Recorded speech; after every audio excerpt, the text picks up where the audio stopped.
Welcome to Plugged In Australia Quick Charge, the shorter version of the show for when you want the main EV news without the full deep dive. This episode 46 for Friday, May the 1st, 2026. On today's Quick Charge, Tesla Model Y L has started Australian deliveries with 6 seats, long range and vehicle to load. Leapmotor is making a serious push to take on BYD, MG, GWM and Chery. Chery's growing list of sub-brands is getting even bigger with iCaur, Lepas and Freelander all shaping up for Australia. Volkswagen is trying to reset its EV strategy with the ID.Polo. Cadillac wants more EV dealers across Australia and New Zealand, and we'll also touch on the next wave of plug-in hybrids and range extenders heading here.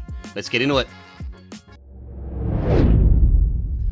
Tesla Model Y has officially started Australian deliveries, and this is one of the more important Tesla updates we've had locally in a while. The headline is simple. This is now Tesla's 6-seat family SUV option for Australia, and it also becomes the first Tesla sold here with vehicle to load. That means owners can power external devices from the car's battery at up to 3.3 kilowatts. It's not full vehicle to home backup, and it's not a replacement for a Powerwall. However, for camping, tools, emergency power, lights, fridges or small appliances, it's a very useful feature. Pricing starts from $74,900 before on roads, which puts it above the regular Model Y, but still below a lot of 3-row SUVs. Pricing starts from $74,900 before on-road costs, which puts it above the regular Model Y, but still below a lot of large 3-row electric SUVs. Tesla claims up to 681 kilometres of WLTP range on 19-inch wheels, and the dual-motor all-wheel drive system produces 378 kilowatts, 590 newton-meters of torque, with a claim 0 to 100 of 5 seconds flat. The Model Y L gets a longer wheelbase, a body close to 5 metres long, and a 6-seat cabin with second-row captain's chairs. That makes it much more family-friendly than the normal Model Y. It will not replace a Kia Carnival for full people mover space, and the third row will still be better for kids or occasional passengers than large adults on long trips. However, it gives Tesla a proper family option. Again, the hard truth is, it's still very much a Tesla. If you want things like Apple CarPlay, Android Auto, or a traditional dashboard layout, it probably will not change your mind. But for families wanting range, charging access, 6 seats, and now V2L, the Model Y L is a very significant Australian EV launch. Next, Leapmotor is making it clear that it does not want to be treated as a side player. The brand wants to take on BYD, MG, GWM and Chery in Australia, but its strategy is different. Instead of launching a pile of sub-brands, Leapmotor wants to build around one global name, and that's Leapmotor. That could be smart. Australian buyers are already being hit with a wave of new badges, and it can get confusing quickly. Leapmotor's plan is to keep the brand simple, then grow the product range underneath it. The B10 is already part of that push, sitting in the affordable electric SUV space against cars like the BYD Atto 3, the MG S5 EV, the Geely EX5 and the Chery E5.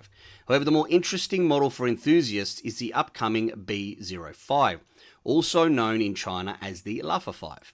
That is a Golf-sized rear-wheel drive electric hatch expected in Australia in the fourth quarter of 2026. There's also the hotter B05 Ultra, which has been revealed with a rear-mounted motor producing 180 kilowatts and 255 newton meters. It can be had with either a 56.2 kilowatt-hour or 67.1 kilowatt-hour battery in China, with claimed CLTC range up to 500 or 600 kilometers depending on the version. The quicker version does 0 to 100 in 5.9 seconds. If Leapmotor can bring that to Australia at the right price, it could sit in a very interesting space, sportier than a normal commuter hatch, cheaper than many performance EVs, and potentially a rival for cars like the MG4 X-Power or Cupra Born. Leapmotor is also studying the D19, a large flagship SUV expected to offer both full EV and extended range electric versions. That could matter here because Australian families love a large SUV, and EREVs may appeal to buyers who want electric driving around town, but petrol-backed range for longer trips. There's also a ute discussion, but this is where the reality check comes in. Leapmotor says a ute is still on the table, but it does not currently have a ladder frame platform. In Australia, that is a major issue. A ute here has to deal with towing, payload, trader use, off-road use, and regional expectations. So while a Leapmotor ute would be interesting, it does not sound very close. One small but very practical improvement is that Leapmotor is finally moving towards a normal physical key for export models. Current app and NFC card access sounds clever, but in real life, people still want a proper key fob. That is a good sign that the brand is listening.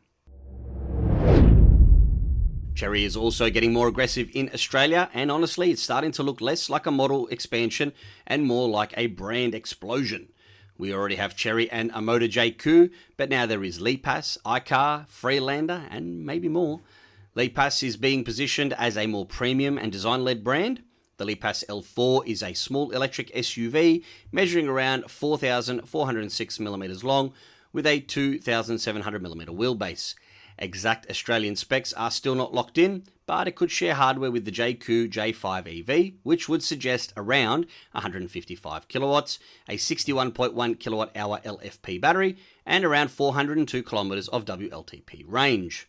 The larger Lepas L6 is more of a RAV4 sized SUV and could be the more important car locally if priced well. Then there is iCaur. This is Chery's rugged electrified off-road style brand, and it is now confirmed for Australia from 2027. The big one is the iCaur V27, a boxy off-road looking SUV with styling that clearly plays in the same emotional space as a Defender, Bronco or the G-Class. It is expected to use range extender technology with a petrol engine working alongside the electric vehicle system. Chinese figures point to serious electric-only range and a long total driving range. But we need to be careful with those numbers until Australian specs are confirmed. The hard truth is the V27 may look tough, but it will need to prove it. Australian buyers will want to know towing capacity, ground clearance, weighting depth, underbody protection, payload and service coverage. Looking like an off-roader is one thing, being trusted in regional Australia is a completely different one. Chery is also reviving Freelander as an electrified brand through its Jaguar Land Rover joint venture. That could eventually bring large BEV, plug-in hybrid and EREV SUVs, so the opportunity is pretty big, but so is the risk of brand confusion. Chery will need to make sure buyers understand who services what, where parts come from, and why there are so many related badges. Volkswagen is also trying to get back on track with the ID.Polo. This is expected to be the production version of the ID2 All concept, and it shows Volkswagen moving away from anonymous EV names and back toward familiar badges. Polo means something, Golf means something. ID numbers do not carry the same emotional weight. The ID.Polo is expected in Europe from 2026, with pricing targeted under €25,000. Battery options are expected to include a smaller 37 kWh LFP pack and a larger 52 kWh NMC pack, with WLTP range roughly in the 328 to 454 km zone. The most important part might not even be the battery, it's the cabin. Volkswagen is bringing back proper physical controls for key functions. After years of criticism for annoying touch sliders and screen-heavy interiors, that is good news. People want EVs to be modern, but they still want simple controls that work while driving. Now, there is no confirmed Australian launch yet, and price would be the big challenge. If Volkswagen can bring something like this here at a realistic price, it could be a proper rival to BYD Dolphin, the MG4, GWM Aura, and other affordable EVs. If it arrives too late or too expensive, the Chinese brands will already have taken that space. Cadillac is also expanding its EV plans for Australia and New Zealand. The brand relaunched here as an EV-only brand with the Lyric, but it needs more physical locations if it wants to be more than a curiosity. Cadillac has had a Sydney Experience Centre, a Melbourne test drive location, and an Auckland site, with Brisbane also part of the plan. The product range is growing, with a smaller optic and the larger 3-row Vistic. The Vistic is expected with dual-motor all-wheel drive, producing around 445 kilowatts and 880 newton meters of torque, using a 91 kilowatt-hour battery and offering around 461 kilometers of WLTP range. Cadillac has interesting cars, but the hard truth is that Australian premium buyers want support. They want to know where they can test drive, where they can get the car serviced, and get some help if something goes wrong. Expanding the dealer network is not just a nice extra, it is 100% crucial. GWM, meanwhile, still thinks full EVs make the most sense when they are smaller. This is not an anti-EV position, it is a cost and weight argument. Small EVs need smaller batteries. Smaller batteries are cheaper and more efficient. For larger SUVs, utes and off-roaders, GWM still appears to see plug-in hybrids as the more practical near-term answer, especially for Australia. This is why we are seeing models like Tank's plug-in hybrid, the Canon Alpha plug-in hybrid, while the full EV side is still led by smaller or more conventional models. The upcoming Aura 5 and the electric Haval Jolyon Max should help GWM broaden its EV appeal beyond the funky Aura hatch. Finally, the plug-in hybrid and range extender wave heading for Australia is getting very crowded. Models like the Cupra Formentor FZE, the Emoda 7 PHEV, Toyota RAV4 PHEV, the Forthing Taycan 5 EREV, the Cupra Leon plug-in hybrid, and Volkswagen Transporter E-Hybrid are all part of the next wave. This is where buyers need to be honest with themselves. A plug-in hybrid is only good if you actually charge it. If you never plug it in, you just drag around extra weight and complexity. But if you can charge at home, and most of your driving is local, a good plug-in hybrid or EREV can do most driving on electricity while still having petrol backup for road trips. The middle ground is going to become a very important part of the Australian market, especially while charging infrastructure is still uneven outside the major cities. Thanks very much for listening to the first Plugged In Australia Quick Charge episode. For the full deep dive episode, just check out the main version of episode 46. So on your podcast feeds, the main episode will be just a regular episode, and then the Quick Charge should show up as a bonus episode. So that's hopefully how you'll be able to differentiate it there. As always, I very much welcome any feedback you may have. info@pluggedinaustralia.com.au. And until the next time, stay plugged in and stay charged. Ci vediamo.